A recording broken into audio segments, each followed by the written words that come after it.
ایک نوجوان لاہور کا رہائشی تھا۔ وہ پیشے سے ایک گوالا تھا۔ اس نوجوان کے دل میں حج کرنے کا بہت جذبہ تھا۔ اس کے علاقے میں جو بھی حج کر کے واپس آتا وہ اس سے بہت محبت سے ملنے جاتا، حج کے احوال پوچھتا۔ کچھ وقت کے بعد اس نے لوگوں سے یہ بھی پوچھنا شروع کر دیا، لوگ حج کرنے کے لیے کس طریقے سے جاتے ہیں؟ کسی شخص نے اسے بتا دیا، حج کرنے کے لیے جانا ہے تو کراچی سے جا سکتے ہیں، اور اسے لاہور اسٹیشن بھی پہنچا دیا۔ اب وہاں اسٹیشن پر جا کر پریشان ہوا، لوگوں سے پوچھتا پھر رہا تھا، مجھے کراچی جانا ہے، کراچی کیسے جاؤں؟ وہ کئی دنوں تک لاہور اسٹیشن پر پھرتا رہا۔ بالآخر ٹرین کے کنڈکٹر نے سوچا بیچارہ کئی دنوں سے پریشان ہے، اور اس کے دل میں آیا مجھے اس کی مدد کرنی چاہیے۔ چنانچہ کنڈکٹر نے اسے کہا تم میرے ساتھ ٹرین میں بیٹھ جاؤ، میں تمہیں کراچی پہنچا دوں گا۔ اس طرح اس کا کراچی جانے کا انتظام ہو گیا، اور وہ کراچی پہنچ گیا۔ وہاں پہنچ کر پھر سے لوگوں سے پوچھنے لگا، مجھے حج پر جانا ہے، کیسے جاؤں؟ کسی نے حاجی کیمپ پر جانے کا راستہ بتا دیا۔ وہ وہاں بھی چلا گیا۔ وہاں تو حج کے لیے پورے شہر سے لوگ آئے ہوئے تھے، اگرچہ اس کے پاس حج کے لیے وسائل نہیں تھے۔ اس کے پاس نہ ٹکٹ تھا، نہ پاسپورٹ، اور نہ ہی پیسے تھے، لیکن اس کے دل میں حج کرنے کا سچا جذبہ موجود تھا۔ ایک دن اس کے دل میں یہ خیال آیا، جو حاجیوں کا سامان جہاز پر لے کر جانے والے کلی ہیں، ان کی ایک مخصوص وردی ہے، اور انہیں اوپر جانے کی اجازت بھی ہوتی ہے، لہذا مجھے کسی کلی سے دوستی لگانی چاہیے۔ پھر اس کی دوستی ایک کلی سے ہو گئی۔ وردی پہن کر وہ حاجیوں کا سامان رکھتا رہا، اور سامان اٹھانے کے بہانے جہاز پر آتا جاتا رہتا۔ جب اسے لگا اب حاجیوں کی روانگی ہونے والی ہے تو وہ وہیں چھپ گیا، اور وہیں پر ادھر ادھر وقت گزارنے لگا۔ اس نے جہاز پر ایک بندے کے ساتھ جان پہچان کر لی، اور اس سے کہا جب جدہ آئے تو مجھے بتا دینا۔ چنانچہ جب جدہ شہر کی روشنیاں سامنے نظر آنے لگی اور بحری جہاز ساحل کے قریب پہنچا، اس شخص نے اس گوالے کو بتایا، وہ دیکھو جدہ آ گیا۔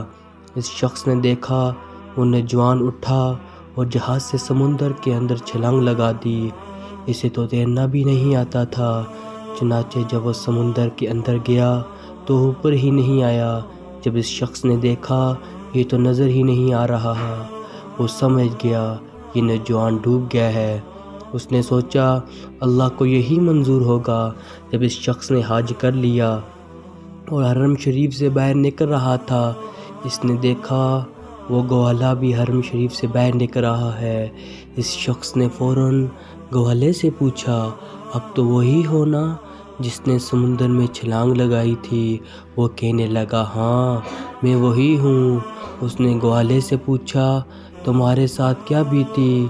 گوالے نے جواب دیا میرے ساتھ چلو، میں آگے چل کر سب بتاتا ہوں۔ چنانچہ وہ شخص گوالے کے ساتھ چل پڑا۔ جب وہ باہر نکلے تو دیکھا ایک نئی گاڑی ٹھہری ہے اور ڈرائیور انتظار کر رہا ہے۔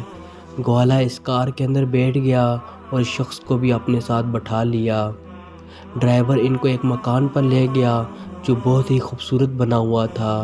اندر جا کر دیکھا تو گھر بہت ہی خوبصورت ہے۔ گوالے نے شخص کو بٹھا کر نوکر سے کہا کھانے پینے کے لیے کوئی چیز لے کر آؤ۔ اس آدمی نے حیران ہو کر پوچھا مجھے بتاؤ تو صحیح یہ ماجرا کیا ہے؟ میں تمہیں سب کچھ بتاؤں گا، پہلے یہ دیکھو یہ کار بھی میری ہے، ڈرائیور بھی میرا ہے، گھر بھی میرا ہے۔ اس شخص نے پھر پوچھا یہ سب کچھ تمہارے پاس کیسے آیا؟ پھر گوالے نے اسے بتانا شروع کیا میرے دل میں اللہ کا گھر دیکھنے کا بہت شوق تھا، اس شوق اور محبت کا مجھے یہ صلہ ملا۔ میں جدہ پہنچا تو میں نے اللہ سے کہا اے اللہ بس میں اپنے آپ کو تیرے حوالے کرتا ہوں۔ یہ کہہ کر میں نے چھلانگ لگا دی۔ مجھے تیرنا تو نہیں آتا تھا، بس ایسے ہی ہاتھ پاؤں مارتا رہا۔ اس کے بعد لہر خود ہی مجھ کو دھکیل کر ساحل کی طرف لے جاتی رہی۔ جب میں ساحل پر پہنچا نیند اور بے ہوشی کی حالت میں تھا۔ جب میں اٹھا تو صبح تہجد کا وقت تھا۔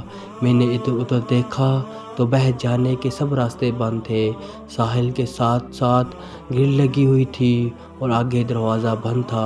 میں نے دیکھا گرل کی دوسری طرف ایک کوٹھی نما گھر ہے اور اس گھر کے صحن میں گائے بندھی ہوئی ہے۔ 2 آدمی اس گائے کا دودھ نکالنے کے لیے آئے مگر گائے ان سے مانوس نہیں تھی، جس کی وجہ سے گائے ان لوگوں کے قابو میں نہیں آ رہی تھی۔ وہ دودھ نکالنے کے لیے بیٹھ گئے مگر گائے انہیں بیٹھنے ہی نہیں دے رہی تھی۔ ایک آدمی گائے کو پکڑتا تو دوسرا آدمی تھن کو ہاتھ لگاتا تو گائے بھاگ کر دوسری طرف چلی جاتی۔ وہ کچھ دیر اس گائے کے ساتھ کشتی کرتے رہے۔ میرا تو کام ہی یہی تھا۔ جب میں نے یہ منظر دیکھا تو میں نے آواز دے کر انہیں اپنی طرف متوجہ کیا اور اشارے سے انہیں سمجھایا اس کا دودھ میں نکال دیتا ہوں۔ انہوں نے کہا آ جاؤ۔ میں نے کہا یہ جنگلہ ہے، میں تو نہیں آ سکتا۔ اللہ کی شان، وہ کوٹھی ایک ڈائریکٹر کی تھی۔ اس کا ایک بیٹا تھا۔ ڈاکٹر نے اسے ہدایت کی ہوئی تھی کہ اپنے بیٹے کو گائے کا دودھ پلایا کر۔ اس نے اسپیشل اپنے بیٹے کے لیے وہ گائے رکھی ہوئی تھی۔ گائے میں دودھ تو ہوتا تھا مگر وہ نکالنے نہیں دیتی تھی، جس کی وجہ سے اس ڈائریکٹر اور اس کی بیوی کو بڑی پریشانی تھی۔ اب جب میں نے ان سے کہا میں دودھ نکال دیتا ہوں، وہ لوگ گیٹ کا تالا کھول کر اندر لے گئے اور جب میں نے گائے کو ذرا ہاتھ پھیرا اور اس سے اپنے انداز سے بات کی تو وہ مانوس ہو گئی۔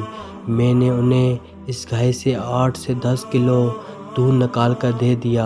جب ڈائریکٹر کی بیوی نے جب دیکھا تو بہت خوش ہوئی، کہنے لگی آج تو میرا بیٹا سارا دن دودھ پیے گا۔ پھر وہ کہنے لگی اس بندے کو جانے نہیں دینا۔ جب ڈائریکٹر سے میری ملاقات ہوئی تو اس نے مجھ سے پوچھا کہاں سے آئے ہو؟ میں نے بتایا میں پاکستان سے حج کر کے لیے آیا ہوں۔ کہنے لگا ہم تمہیں واپس نہیں جانے دیں گے، تم اچھا دودھ نکال لیتے ہو۔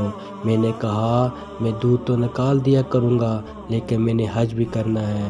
وہ کہنے لگے فکر نہ کرو، تمہیں حج بھی کروا دیں گے۔ پھر اس کی بیوی نے اپنے والد کو فون کیا اور ساری تفصیل بتا دی۔ اس کے والد نے 200 گائے کا باڑہ بنایا ہوا تھا۔ چنانچہ اس نے جب یہ بات سنی تو وہ بہت خوش ہوا۔ ہمیں بھی ایسے ہی ایکسپرٹ بندے کی ضرورت ہے۔ چنانچہ انہوں نے مجھ سے اس کے پاس پہنچا دیا۔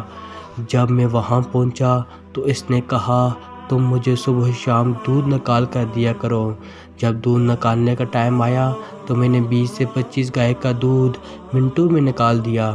وہ بہت حیران ہوا اتنا دودھ بھی نکل سکتا ہے۔ وہ مجھے کہنے لگا تم یہی رہو، ہم تمہیں حج بھی کروا دیں گے۔ میں نے ان سے کہا مجھے گھر جانا ہے، میرے بیوی بچے وہاں ہیں۔ اس نے کہا تم فکر نہ کرو، میں نے ایک نیا گھر بنایا ہے، وہ گھر میں تمہیں دیتا ہوں اور یہ گاڑی بھی تمہیں تحفہ دیتا ہوں۔